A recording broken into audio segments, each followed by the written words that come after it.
KPM. Hai, Assalamualaikum. Salam sejahtera kepada semua yang sedang menyaksikan Didik TV KPM bersama saya pengacara anda, Irfan Syahmil. Hari ini anda sedang menyaksikan slot Sukses SPM 2022 di mana kita akan membincangkan tentang mata pelajaran kimia dan pastinya kita akan membawakan seorang guru yang banyak pengalamannya. Apa kata kita saksikan dulu profil guru kita.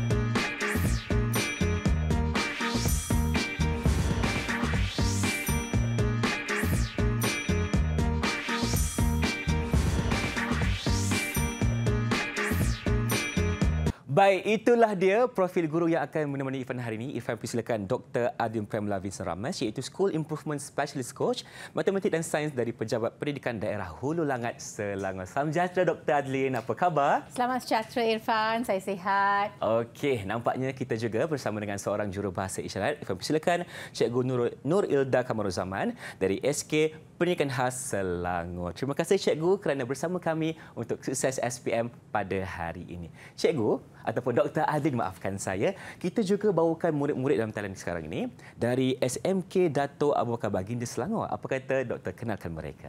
Baiklah, murid-murid yang akan terlibat pada hari ini, yang pertama Nur Duro. Hai Nur Duro. And second, Faris Fahmi. Dan yang ketiga, Ain Nadira. Dan yang keempat, Dania Alisha. Okey, nampaknya kita bersama-sama dengan 4 murid dari SMK Dato' Abu Bakar Baginda Selangor. Hari ini, Dr. Adlin, kita akan membincangkan tentang mata pelajaran sains dengan topiknya apa itu? Okey, hari ini kita bertemu lagi bersama saya untuk subjek kimia, iaitu kimia tingkatan 4 dan khususnya bab 2, tajuk konsep asas jirim. Jadi hari ini sebenarnya mula-mula saya akan membincangkan mengimbas kembali sedikit konsep dalam subtajuk tersebut dan seterusnya kita akan membincangkan beberapa soalan dan apakah kesilapan yang perlu dielakkan ketika menjawab soalan. Baik, tanpa melengahkan masa lagi, jom kita mulakan kelas kita hari ini. Silakan Dr. Adlin. Baiklah. Jadi tajuk kita hari ini iaitu konsep asas jirim. Okey. Saya ingin memulakan dengan perkara yang pertama dalam tajuk ini adalah definisi. Pengenalannya ialah jirim. Apa itu jirim? Siapa boleh jawab? Antara 4 murid ini, siapa boleh jawab? Silakan. Apa yang dimaksudkan dengan jirim? Nadira? Anda disuruh. Silakan Nadira. Sesuatu yang mempunyai jisim dan memenuhi ruang. Ya, betul. Ada 2 syarat di situ ya, Tahniah. Okey. Jadi jirim adalah sesuatu yang mempunyai jisim dan yang kedua memenuhi ruang. Jisim maksudnya bila ditimbang ada unit dalam dalam gram atau kilogram. Dan memenuhi ruang maksudnya dia ada isi padu. Persoalannya, boleh tak beri adakah vacuum itu jirim? Soalan yang menarik. Adakah vacuum itu jirim? Silakan murid-murid. Dania Alisha. Adakah vacuum itu jirim? Tak. Okey, apa sebabnya? Tidak memenuhi ruang. Tidak mempunyai jisim. Ya, betul. Tidak mempunyai jisim. Jadi, inilah cara kita mengaplikasikan definisi dalam soalan-soalan. Okey, dan seterusnya, untuk jirim, jirim boleh wujud dalam 3 keadaan. Apakah 3 keadaan tersebut? Sebelum saya paparkan, why not Nur Duro? Boleh tak jawab? Pepejal, cecair dan gas. Okey, marilah kita lihat sama-sama jawapan dia. Okey, betul. 5 bintang. Pepejal, cecair dan gas. Itulah 3 keadaan jirim. Okey, seterusnya sebenarnya jirim ni kita dah cakap bahawa ada 3 keadaan dan ia boleh berubah keadaan dari satu keadaan kepada keadaan berbeza melalui pemanasan atau penyejukan. Contohnya, kalau sekiranya pepejal berubah kepada cecair, ia adalah melalui proses peleburan. Jadi, sekiranya pepejal berubah kepada gas, ia dinamakan proses pemejalwapan. Jadi sekarang saya ada satu soalan. Apakah proses perubahan gas kepada pepejal. Gas kepada pepejal. Boleh siapa cuba untuk jawab soalan Dr. Adlin di sini? Faris. Silakan Faris. Gas kepada pepejal ya? Gas kepada pepejal. Baik, melalui silakan. proses apa? Kondensasi. Okey. Kan Cuba lagi, tak apa, jangan risau. dia lah. Bahasa Melayu dia apa insyaAllah. Okey, ada kawan yang nak membantu? Ada tak tolong Faris kat sini? Nadirah macam ada jawapan je. Pengendapan. Okey, marilah kita lihat proses okey. Proses gas kepada pepejal adalah pengendapan. Okey, yang Faris jawab tadi adalah daripada gas kepada cecair. Jadi di sini murid kena peka dari proses apa, keadaan apa kepada keadaan yang mana satu, dan kita menamakan prosesnya lah, ya.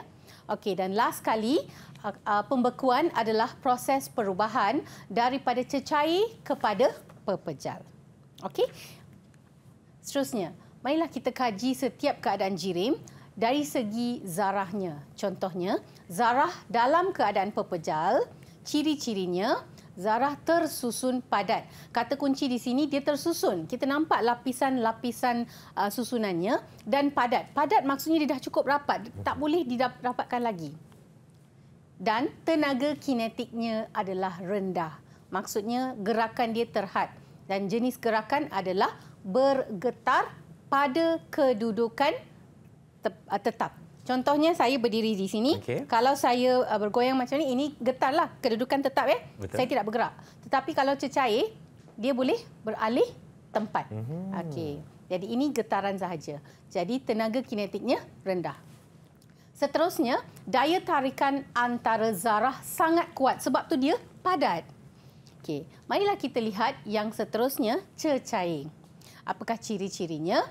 Yang pertama, zarahnya rapat tetapi tiada susunan. Okey? Tidak tersusun. Dan tidak tersusun dan lebih banyak ruang antara zarah. Dia masih bersentuhan tetapi tidak tersusun. Tenaga kinetiknya lebih tinggi daripada pepejal sebab zarah boleh bergerak bebas. Dan daya tarikan antara zarah adalah kuat tetapi secara bandingan dengan pepejal kurang kuatlah ya. Betul. Dan yang ketiga, gas. Okey. Gas, zarah-zarahnya berjauhan antara satu sama lain. Dan tenaga kinetik adalah sangat tinggi sebab pergerakannya adalah pergerakan rawak. Dan daya tarikan antara zarah adalah sangat lemah sebab dia kan sangat-sangat jauh antara satu sama lain. Okey? Jadi, jirim boleh wujud dalam dua keadaan iaitu unsur atau sebatian. Okey, kalau unsur, tadi kita kata pepejal cecair gas kan? Betul. Antara pepejal atau cecair gas tu dalam tu zarahnya zarah, kalau unsur ada satu jenis zarah sahaja dan ia boleh terdiri daripada zarah atom atau molekul. Baik. Siapa boleh bagi contoh zarah atom? Siapa boleh cuba? Silakan. Bahan, unsur. Okey, Faris. Karbon. Oh bagus, karbon. Karbon adalah contoh untuk atom. Dan ia adalah unsur kerana terdiri daripada satu jenis zarah sahaja, iaitu karbon. Dan unsur juga boleh jadi molekul. Kalau molekul, apakah contohnya? Siapa boleh jawab? Karbon dioksida. Karbon dioksida, adakah dia satu jenis zarah atau lebih dari satu jenis zarah? Rasanya macam sebatian tu. Silakan. Oksigen, bagus. Jadi oksigen terdiri daripada formulanya O2, maksudnya molekul sebab dia mengandungi lebih dari satu atom, iaitu O2. Dan seterusnya, sebatian boleh terdiri daripada molekul atau ion. Okey, jadi tanpa kita lihat contoh macam tadi Faris menamakan karbon, contoh lain adalah logam. Kebanyakan logam adalah atom dan unsur. Untuk molekul, contohnya gas oksigen. Dan untuk sebatian, kalau kita lihat formula sebatian, di dalamnya terdapat lebih dari satu jenis atom. Contohnya formula H2O. Ada atom hidrogen, ada atom oksigen. Okey, dan seterusnya untuk ion, contoh garam natrium klorida. Kita ada ion natrium dan ion klorida. Jadi, itu adalah dari segi jenis zarah. Tetapi susunan zarah berdasarkan keadaan jirim. Contohnya, atom logam ferrum tu tersusun padat, maka ia adalah pepejal pada keadaan bilik. Okey, contohnya gas oksigen, molekul-molekul oksigennya berjauhan, jadi ia adalah dalam keadaan gas pada suhu bilik. Jadi itulah beza antara jenis zarah dan keadaan jirim. Dua perkara yang berbeza. Okey, terima kasih Dr. Adlin atas penjelasannya. Kita faham di sini ada 3 keadaan jirim. Yang pertama pepejal, yang kedua cecair dan yang ketiga gas, dan boleh wujud dalam 2 bentuk berbeza, sama ada unsur ataupun sebatian.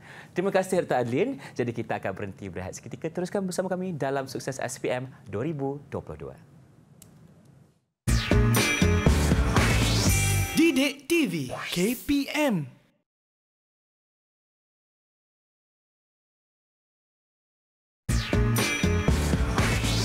Didik TV KPM. Bersama kami dalam slot Sukses SPM 2022 bersama saya Irfan Syahmi dan tentunya Dr. Adlin di sini. Kita sedang membincangkan tentang mata pelajaran kimia untuk tingkatan 4 dengan tajuknya konsep asas jirim. Jadi untuk segmen kali ini, Doktor, apa pula perbincangan kita? Okey, tadi kita dah lihat bahawa terdapat 3 keadaan jirim dan juga nama bagi proses perubahan daripada satu keadaan kepada keadaan yang satu lagi. Contohnya, pepejal boleh berubah kepada cecair dan nama prosesnya adalah peleburan. Jadi, kita di tingkatan 4, kita telah pun menjalankan satu aktiviti untuk menentukan takat lebur bagi naftalina. Jadi, apa tu takat lebur? Takat lebur adalah sebenarnya suhu tetap, okey, di mana pepejal berubah kepada cecair dalam keadaan bilik dengan suhu dan tekanan piawai lah, keadaan bilik. Jadi, kalau kita lihat, ini adalah rajah bagi radas yang kita gunakan di mana naftalina dipanaskan, dimasukkan di dalam tabung didih dan dipanaskan dengan menggunakan kukus air. Okey? Okey. Jadi, suhu pemanasan direkodkan pada sela masa 15 minit. Okey. Dan seterusnya, kita akan lihat, kita akan gunakan data tersebut, keputusan tersebut untuk memplotkan graf suhu melawan masa. Jadi ini adalah yang merah ni, garis merah ni merupakan lengkung yang kita perolehi, iaitu graf pemanasan naftalina. Jadi apabila kita lihat, terdapat kenaikan suhu pada permulaannya, suhunya kelihatan naik daripada A hingga B, maksudnya suhu naik. Ini adalah keadaan pepejal. Jadi dalam keadaan pepejal, suhu naik sebab tenaga kinetik zarah bertambah. Jadi bergetar dengan semakin laju apabila dipanaskan kerana menyerap haba. Tetapi apabila sampai ke takat lebur, kita perhatikan suhu tidak berubah. Okey, mengapakah suhu tidak berubah pada fasa ini? Kerana haba memang pemanasan berlaku. Okey, haba memang diserap. Tetapi mana perginya haba? Haba yang diserap digunakan untuk mengatasi daya antara zarah. Sebab dalam pepejal, zarah tersusun padat. Sekarang, haba yang diserap digunakan untuk mengatasi daya. Maka, molekul-molekul mula bergerak bebas. Jadi, pada peringkat B hingga C, kita namakan proses ni, proses yang berlaku B hingga C ialah peleburan. Memandangkan proses ni tengah berlaku, jadi keadaan fizikal, keadaan jirim adalah pepejal dan juga cecair. Okey, sebab masih ada pepejal yang belum habis melebur. Jadi pada takat C, peleburan tamat. Okey. Lepas C, dia sepenuhnya cecair dan cecair ini graf kelihatan suhu makin menaik. Mengapa? Sebab haba yang diserap digunakan untuk menambahkan tenaga kinetik zarah. Okey. Jadi, seterusnya naftalin yang kita leburkan tadi, kita boleh menyejukkannya. Okey, kita menyejukkannya di makmal dengan menggunakan kaedah ni. Jadi, ia diletakkan di dalam kelalang kon untuk mengelakkan angin, kesan angin, sebab kita tak mahu penyejukan yang melampau. Dan sepanjang pemanasan, kita perlu kacau naftalina supaya tidak ada penyejukan lampau dan dia menyejuk dalam keadaan yang sekata lah. Jadi apabila suhu direkodkan pada sela masa 15 saat, okey, kita boleh plotkan graf, dan graf ini adalah graf penyejukan naftalena namanya. Okey, sebab ia menggambarkan perubahan suhu semasa ia mengalami penyejukan. Dan pada awalnya E hingga F kita kan menggunakan naftalena cecair. Jadi pada awalnya E hingga F ia adalah dalam keadaan cecair di mana zarah boleh bergerak bebas, tidak tersusun ya. Tetapi F hingga G kita perhatikan suhu tetap tidak berubah. Okey, jadi haba yang dibebaskan adalah mengimbangi haba yang dibebaskan semasa pembentukan daya antara molekul. Sebab tadi dayanya lemah, sekarang dia jadi pepejal, daya makin kuat kan. Jadi haba yang dibebaskan diimbangi oleh haba yang dibebaskan untuk pembentukan daya antara zarah. Okay. Jadi seterusnya pada G kita katakan bahawa pembekuan tamat. Okey, maksudnya di manakah berlaku pembekuan? F hingga G. G pembekuan tamat, mulai G hingga H sepenuhnya pepejal. Di mana kalau ditanya bagaimanakah susunan zarah, ia adalah susunan zarah pepejal ya. Baik, nampaknya itulah dia penjelasan oleh Dr. Adlin berkenaan dengan takat lebur dan juga takat beku untuk naftalina. Jadi murid-murid semua faham? Boleh angkat thumbs up sikit dekat Abang Irfan? Okey, terbaik. Jadi kalau macam tu, kita akan berhenti berehat seketika. Teruskan bersama kami dalam Sukses SPM 2022 Kimia. Didik TV KPM.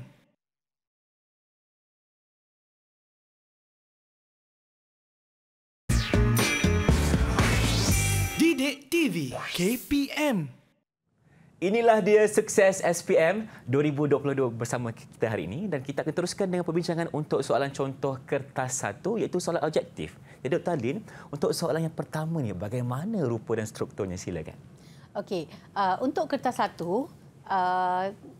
kalau mengikut format SPM yang terkini iaitu untuk KSSM, kertas 1 terdiri daripada 40 soalan objektif. 40 soalan. Jadi untuk tajuk yang kita bincangkan tadi, marilah kita lihat soalan contoh. Silakan. Okey.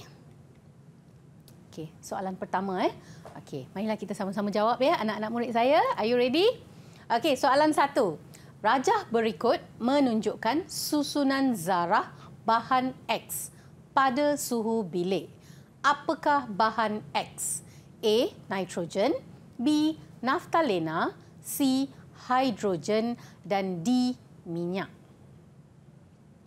Okey, siapa nak jawab? Siapa nak cuba? Macam nak jawab Nur Duruh? Macam semangat je. Silakan. Kalau ada jawapan, jawablah. Okey. Jawapan dia D. Minyak. Okey, jawapannya D, minyak. Marilah kita sama-sama lihat apakah jawapan sebenarnya. Okey, memang betul. Jawapannya ialah minyak. Sebab A, nitrogen. Nitrogen adalah sebenarnya, apakah keadaannya? Siapa yang boleh bantu? Nitrogen sebenarnya dalam keadaan bilik, apakah keadaan jirim? Boleh Irfan cuba, Dr. Adlin? Ya. Gas. Bagus. Pandai anak murid saya. Sekarang saya ada 5 anak murid bersama Irfan. Ada 5. Okey, yang kedua, siapa nak jawab? Naftalina dalam bentuk apa? Keadaan jirim. Jirimnya, ya. Pepejal. Okey, marilah kita semak sama-sama. Betul, naftalena adalah pepejal pada suhu bilik. Dan seterusnya hidrogen. Siapa nak jawab? Gas. Okey, Minyak. Ya, betul. Jadi minyak adalah sebenarnya cecair. Jadi sebenarnya di sini cabaran untuk murid adalah mereka mesti kenal pasti susunan zarah daripada rajah. Betul. Jadi tidak tersusun, maka kita tahu ia adalah cecair. Okey. Jadi kita teruskan dengan soalan 2. Okey, soalan 2 bunyinya begini. Rajah berikut menunjukkan graf suhu melawan masa bagi pemanasan sebatian Y. Yang manakah antara berikut pernyataan yang benar mengenai bahan Y? Jadi, rajah menunjukkan graf pemanasan bahan Y. A. Takat lebur bahan Y ialah 30 darjah Celsius. B. Bahan ini membebaskan haba pada masa T1 hingga T2. C. zarah-zarah bahan Y berjauhan antara satu sama lain pada masa T2 hingga T3 dan D. Bahan Y berada dalam keadaan pepejal dan cecair pada masa T1 hingga T2. Siapa nak cuba? Silakan murid-murid cikgu. Okey, Faris. Faris. Kemukakan jawapan. Jawapan dia D. Jawapan dia D. Marilah kita lihat. Jawapannya memang D. Jadi di sini cikgu dah highlight ya apa kata kunci yang kita perlu fokus semasa membaca ayat-ayat ni. Contohnya, graf yang ditunjukkan adalah sebenarnya graf pemanasan dan bahagian graf yang mendata ini merupakan takat lebur iaitu 44. Jadi kalau kita lihat A, takat lebur bahan Y ialah 30 darjah Celsius. Salah, cikgu. Okey, betul. Memang salah. Jadi B, bahan ini membebaskan haba. Saya highlight perkataan membebaskan sebab ini merupakan graf pemanasan. Graf pemanasan dia menyerap haba. Okey, suhu naik. Dan C, zarah-zarah bahan Y berjauhan antara satu sama lain adalah merupakan gas. Dan ini merupakan T2 hingga T3. Okey? Dan D adalah jawapan sebab pada fasa T1 hingga T2, graf mendata maksudnya terdapat dua keadaan jirim kerana peleburan berlaku di sini. Baik. Sebab tu jawapan dia D yang paling tepat sekali, Dr. Alin. Ya, betul. Jadi kita lihat soalan yang seterusnya. Soalan 3. Okey, soalan 3, jadual menunjukkan takat lebur dan takat didih bagi 4 jenis bahan iaitu K, M, J dan Q. Bahan yang manakah wujud dalam keadaan cecair pada suhu bilik? Okey. Kalau A, K 168 darjah adalah takat lebur, takat didih 234 darjah Celsius. M negatif 15 darjah Celsius untuk takat lebur dan takat didihnya 20 darjah Celsius. Untuk bahan J, takat lebur 20 darjah Celsius dan takat didih 56 darjah Celsius. Dan Q, takat lebur 9 darjah Celsius dan takat didih 17 darjah Celsius. Siapa nak jawab? Dr. Alin, kalau soalan begini, nak kena buat kira-kira atau bagaimana? Nanti saya akan berikan petuanya selepas ni. Tak apa, kalau macam tu, murid-murid sila jawab dulu. Siapa nak jawab tadi? Dah ada yang angkat tangan. Okey, silakan. Okey, Nadira. Jawapan dia C. Okey, mari kita semak jawapan ya. Okey, memang betul C. Tetapi seperti mana yang disoal oleh murid kelima saya, Irfan ya. Okey. Yeah. Jadi macam mana kita nak kira? Sebenarnya kita tak perlu formula ke apa. Okey, saya ada satu petua di mana kita perlu faham bahawa takat lebur, takat didih. Apa maksud takat lebur? Takat lebur adalah perubahan keadaan jirim dari pepejal kepada cecair. Jadi kalau anak-anak murid menjumpai soalan seperti ini, terus tuliskan, sebelum takat lebur, pepejal kan? Betul. Selepas takat lebur, cecair. Cecair. Lepas cecair, takat didih, barulah gas. Jadi kalau kita dah catat macam ni, senang kita nak proses. Dan soalannya adalah pada keadaan bilik yang mana satu cecair. Jadi keadaan bilik suhu 25 darjah Celsius. Kalau kita banding 168, 234, kalau ini adalah garis nombor, mana letaknya nilai 25? 25 adalah sebelum 168. Okey, jadi pada suhu bilik, dia masih dalam keadaan pepejal. Dan untuk yang kedua, negatif 15, 20. Mana letaknya 25? Selepas 20. Jadi, pada keadaan bilik, ia adalah gas. Dan yang ketiga, 25 terletak di antara nilai 20 dan 56. Maksudnya, cecair pada keadaan bilik. Dan yang terakhir sekali, gas pada keadaan bilik. Itu petuanya. Okey, jadi kita lihat soalan yang keempat. Terima kasih, Doktor. Pepejal iodin mengalami perubahan daripada pepejal kepada gas apabila dipanaskan. Apakah perubahan yang telah berlaku kepada molekul iodin, I2? A. Molekul mula bergetar semakin laju. B. Tenaga kinetik zarah bertambah. C. Molekul bertambah saiz apabila menyerap haba. Dan D. Daya antara molekul menjadi semakin kuat. Siapa nak jawab? Silakan murid-murid. Dania. Jawapan dia B. Boleh bacakan jawapan sekali? Tenaga kinetik zarah bertambah. Okey, marilah kita semak jawapannya. Okey, jawapannya memang betul, iaitu B. Tenaga kinetik zarah bertambah. Kenapa A bukan jawapannya? Sebab ini adalah perubahan dari pepejal kepada gas dan A menyatakan molekul mula bergetar semakin laju. Bergetar semakin laju maksudnya dia masih bergetar. Kalau Maksudnya, bergetar masih pepejal lagi. Belum berubah. Dan untuk C, molekul bertambah saiz. Molekul kekal sama. Betul. Yang berbeza adalah jarak, daya dan sebagainya. D, daya antara molekul menjadi semakin kuat. Kalau semakin kuat, dia makin dekat. Pepejal mungkin? Jadi dia bukan berubah kepada gas. Betul. Okey. Jadi kita teruskan dengan soalan 5. Silakan.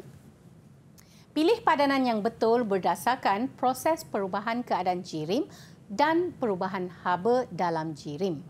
Jadi A, pengendapan, perubahan habanya, haba diserap. B, peleburan, haba dibebaskan.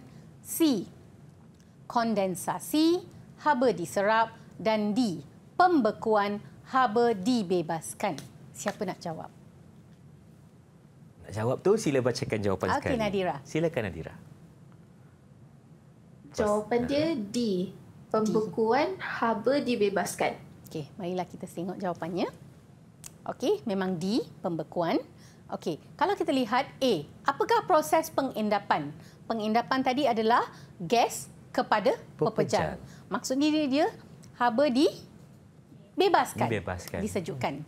B, peleburan adalah pepejal kepada cecair. Maksudnya dia menyerap haba, bukan haba dibebas. Dan seterusnya C, haba diserap adalah salah sebab gas kepada cecair, haba dibebaskan.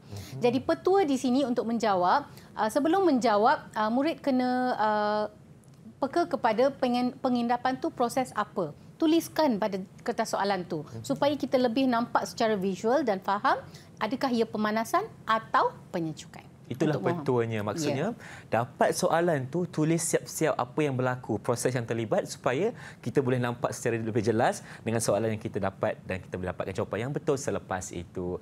Okey, Dr. Adlin, saya nak tanya, untuk topik kita hari ini tentang konsep asas jirim, dalam SPM agak-agaknya banyak tak soalan yang akan dikeluarkan untuk soalan kertas satu? Okey, sebenarnya kalau kita lihat, untuk SPM, ia merangkumi tajuk-tajuk tingkatan 4 dan juga tingkatan 5. Jadi ini merupakan bab 2. Jadi ini adalah ini adalah salah satu bab.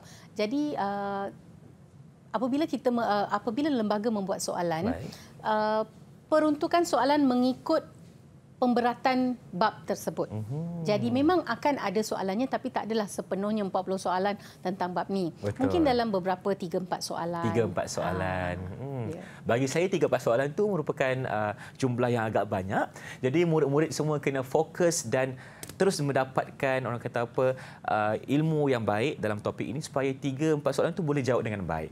Dan tadi Dr. Adlin dia cakap untuk kertas ni ada 40 soalan. Tapi kalau kita convertkan kepada peratusan berapa, Doktor? 40 soalan. Berapa peratusannya? Okey, sebenarnya untuk kertas 1 markahnya 40, betul. Untuk kertas 2 adalah 100. Jadi jumlah markahnya adalah 140 dan juga sedikit daripada kertas 3 iaitu amali dan ia akan diperatuskan. Okey, akan diperatuskan setelah murid-murid menjawab 3 kertas itu, kertas 1, kertas 2 dan kertas 3 yang berkaitan dengan amali. Baik, ada tak lagi Dr. Adlin untuk penjelasan di segmen ini? Okey, jadi petua untuk menjawab soalan objektif adalah apabila calon-calon melihat soalan objektif ni, calon dinasihatkan agar mengenal pasti, menulis seperti yang saya cakap tadi, tuliskan dulu apakah kata-kata kunci yang ditunjukkan, yang diminta dalam soalan, apa yang diberi, maklumat yang diberi, apa maklumat yang dicari.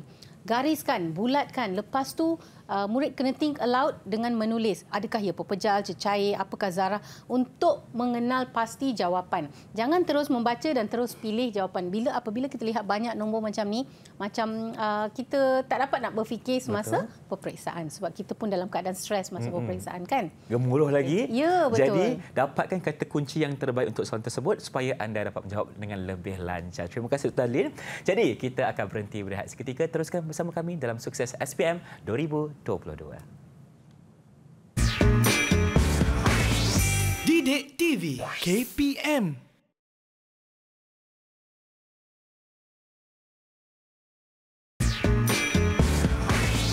Didik TV KPM. Bersama kami dalam slot Sukses SPM 2022 tentang mata pelajaran kimia bersama dengan Dr. Adlin di sini. Dan untuk segmen kali ini, kita akan fokuskan kepada soalan di kertas 2 pula, di mana murid-murid perlu menulis jawapan bukan ABCD tapi ada huraiannya. Silakan Dr. Adlin. Okey, jadi kita akan melihat soalan sampel soalan kertas 2, di mana kertas 2 terdiri daripada 3 bahagian. Bahagian A, B dan C. Baik. Jadi bahagian A adalah soalan berstruktur di mana jawapan perlulah ringkas dan tepat di ruang yang disediakan, dan peruntukan markah untuk jawapan yang ringkas dan tepat biasanya 1 markah, 2 markah, 3 markah. Dia tak lebih dari itu. Okay. Jadi contohnya ini adalah paparan seperti ini adalah dalam kertas bahagian A, kertas 2. Jadi untuk bahagian B terdapat 2 soalan esei dan pilih satu saja untuk soalan esei bahagian B. Manakala untuk bahagian C, satu sahaja soalan dan wajib dijawab. Wajib jawab. Okey, yang pilihan hanya bahagian B. Ya. Okey. Okey. Yang itu tidak ruang jawapan tidak disediakan. Murid perlu menjawab pada kertas tambahan, helaian tambahan. Jadi, marilah kita lihat soalan struktur. Okey, contohnya untuk petua untuk menjawab soalan macam ni, ringkas dan tepat, tidak perlu mengulangi soalan dan menulis panjang-panjang. Dia ringkas straight. Untuk soalan jenis ni kita lihat apakah kata arahan yang ditunjukkan. Contohnya dalam kes ni dia kata nyatakan. Yang B namakan dan C terangkan. Okey, bila nyatakan dia boleh jadi satu perkataan atau satu ayat dan ringkas. Dan kita lihat peruntukan markahnya. Okey, jadi apabila peruntukan markah adalah 1 markah, jawapan pun adalah 1 poin. Okey. Manakala jawapan macam C 2 markah. Jadi biasanya murid boleh agak-agak berapakah peruntukan masa untuk setiap soalan. Jadi marilah kita lihat soalan yang pertama. Azman, soalan 6. Azman memanaskan beberapa ketul air batu sehingga menjadi air panas. A. Nyatakan jenis zarah dalam air batu. Okay, siapa nak jawab soalan ni? Silakan murid-murid cikgu. Faris Fahmi, silakan. Molekul. Okay, marilah kita lihat jawapannya. Okey, molekul. Seperti mana yang saya kata, dia menepati soalan. Nyatakan, kalau molekul kita tulis molekul. Tak perlu ulang soalan jenis zarah dalam air batu, ialah tidak perlu. Tak perlu. Kita kena jimat masa juga, Doktor. Ya, betul. Sebab yang itu adalah ujian bahasa, dalam kertas bahasa dia kena tulis lengkap. Betul, betul. Di sini hanya fakta yang diuji. Tapi maksud tu sangat-sangat penting. Walaupun ini bukan ujian bahasa, tetapi maksud tu mesti menepati tajuk, kata kunci, penjelasan semuanya adalah tepat. Baik. Next, B. Namakan proses yang telah berlaku kepada air batu. Siapa nak jawab? Okey, Duro?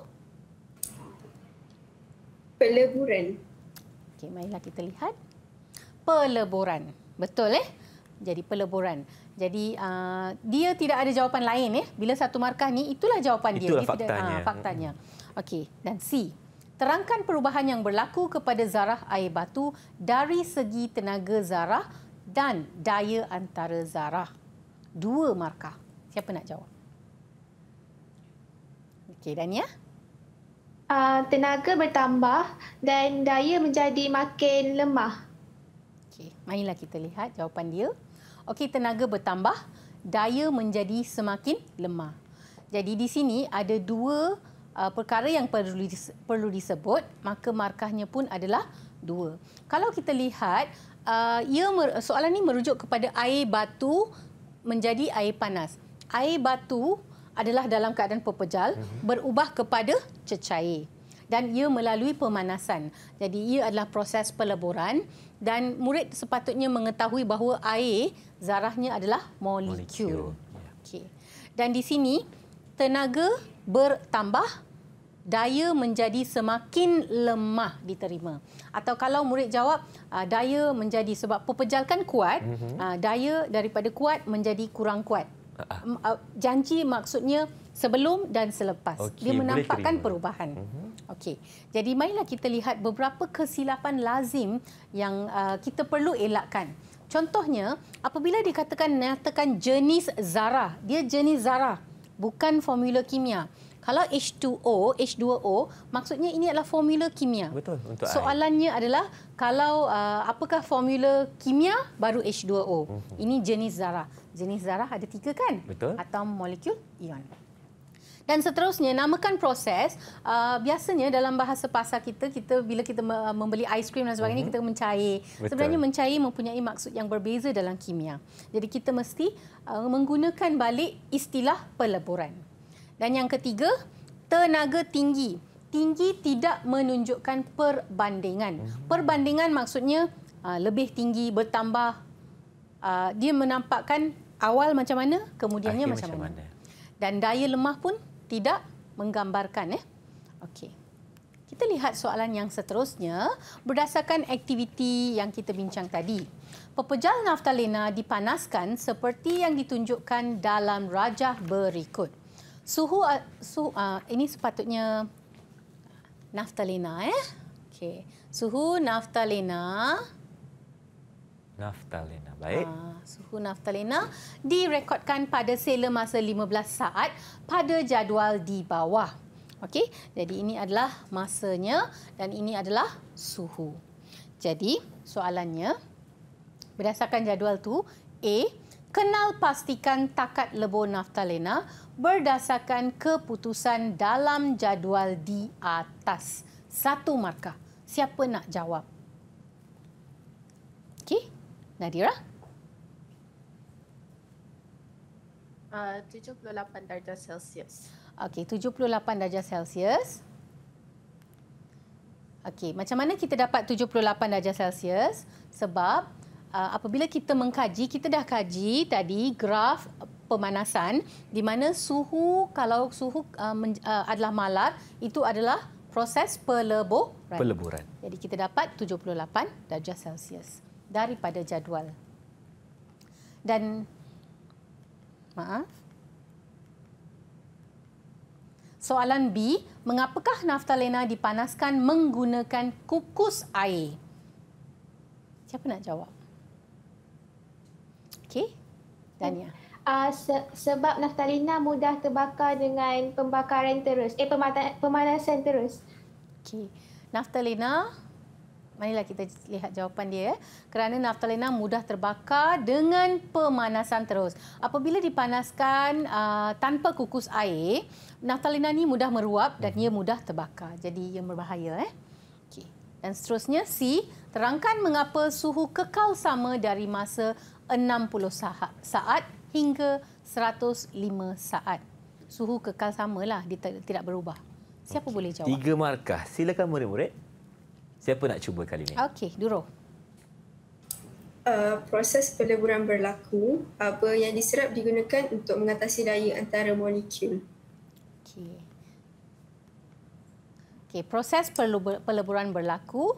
Haba yang diserap digunakan untuk mengatasi daya antara molekul. Sebenarnya di sini soalannya, kata arahannya ialah terangkan. Maksudnya kita perlu menerangkan apa yang berlaku. Contohnya proses yang berlaku. Okey, semasa proses ni, okey, markah diberi mengikut poin-poin yang diberi. Contohnya proses haba diserap. Okey, dan seterusnya diserap untuk apa? Untuk mengatasi daya antara molekul. Di situlah kita dapat 3 markah. Doktor tadi nak tanya, cara untuk kita menulis jawapan contohnya di soalan C ni kan, adakah kita perlu tulis nombor Roman atau bagaimana? Okey, sebenarnya tidak perlu sebab penomboran adalah di sini C. Okey. Untuk C, apakah jawapannya? Boleh ditulis dalam bentuk ayat yang berterusan, perenggan atau point form satu demi satu pun boleh. Boleh. Okey, untuk sains dan kimia kita akan mencari dia punya jawapan. Baik. Terima kasih Dr. Din. Jadi marilah kita lihat apakah kesilapan lazim yang perlu dielakkan. Contohnya, yang pertama, takat lebur perlu ada unit. Kalau 78 saja tidak boleh. Sebenarnya seelok-eloknya 78.0. Tetapi kita ikut jadual. Jadual menunjukkan 78, kita ambil 78. Kalau dalam kes lain, dia perlu 78.0 darjah Celsius. Itulah yang paling baik. Kalau tak ada unit memang hilang markah? Yes. Okey. Dan seterusnya, B, tu. mengapakah naftalina dipanaskan menggunakan kukus air supaya pemanasan mudah-mudah ke dia mesti pernyataan yang tepat itulah. Dia tak boleh lari sebab dia ini adalah markah, satu markah saja. Dan C, terangkan mengapa suhu kekal sama. Ramai murid, biasanya saya pernah jumpa murid dia kurang faham bila terangkan apa yang dia nampak suhu kekal sama sebab peleburan kan. So dia terangkan bahawa pepejal kepada cecair. Tapi itu tidak menerangkan. Bila terangkan kita perlu menjelaskan dari segi teori di sebaliknya iaitu haba diserap, proses yang berlaku dan sebagainya. Jadi ini tidak cukup. Ini bukan salah sebenarnya. Markah tak dapat. Markah ini bukan tak salah. dapat. Markah tak dapat. Jadi kena mulakan dengan proses yang berlaku dan masukkan juga tentang antara contohnya tadi kenapa dia kekal sebabnya ada proses yang berlaku kan dan juga dari segi zarahnya. Dari zarah itu sendiri. Kalau tak markah bukannya dapat langsung tapi kuranglah mungkin kan. Sebab pepejal cecair adalah pemerhatian sahaja. Pemerhatian pepejal kepada cecair. Bila terangkan kita nak terangkan dari segi zarah itulah kimia. Kimia fokusnya kepada atom, daya antara molekul, tenaga kinetik sebab tajuk ni membincangkan perkara-perkara itu. Itulah penerangan. Baik. Ini menyatakan perubahan keadaan jirim saja. Masukkan teori juga. Okey. Baik, soalan seterusnya silakan Dr. Adlin. Okey, soalan 6. 6D, lakarkan graf penyejukan bagi cecair naftalina sehingga menjadi pepejal. Okey, yang ini memerlukan murid melakar. Okey, siapa nak cuba? Okey, Faris, bagaimana lakaran anda? Tunjukkan kepada kami di sini. Okey, silakan. Tersenyum-senyum dia. Okay, nampaknya dia tengah lukis kejap lakaran graf penunjukan bagi cair naftalina sehingga menjadi pepejal. Kita lihat bagaimana. Okey. Dah siap ke Faris? Okey, boleh tunjukkan? Okey, baiklah. Okay. Kalau kita lihat, dia ada... okey, kita bandingkan dengan jawapan. Okey, memang jawapannya betul. Okey, sila lihat paparan jawapan yang sebenarnya. Okey, di sini, di manakah pemarkahan 3 markah? Terima kasih, Faris. Okey, di manakah 3 markah? Yang pertama, kedua-dua paksi berlabel dengan unit. Yang kedua, lengkung adalah betul dengan bahagian yang mendata.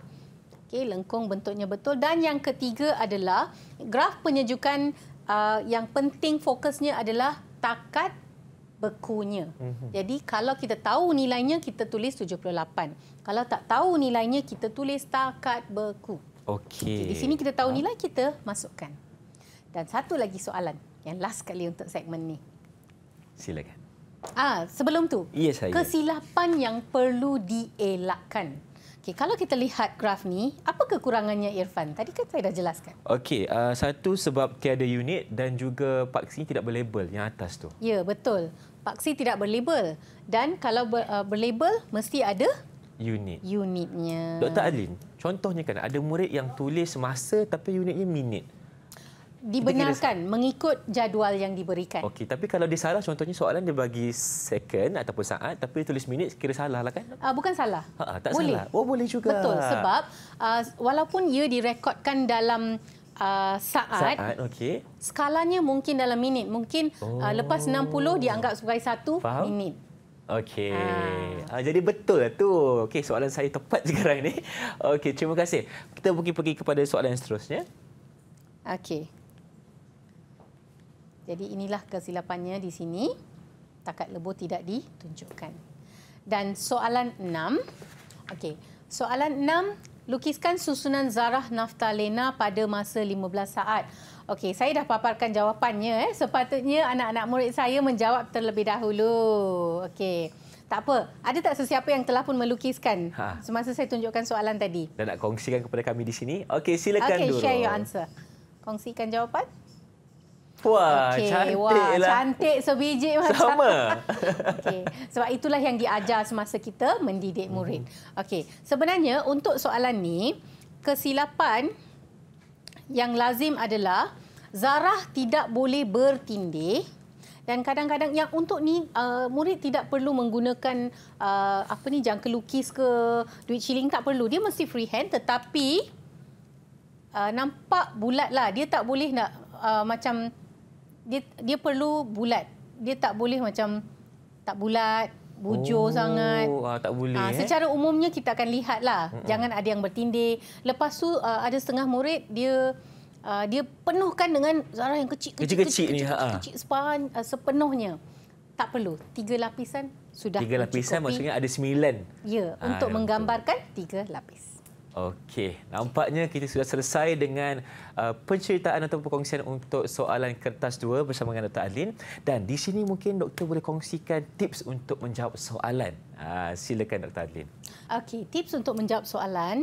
Okey, murid dikehendaki membaca soalan dengan teliti. Apakah kata kunci, apa yang diberi dan fahamkan kehendak soalan.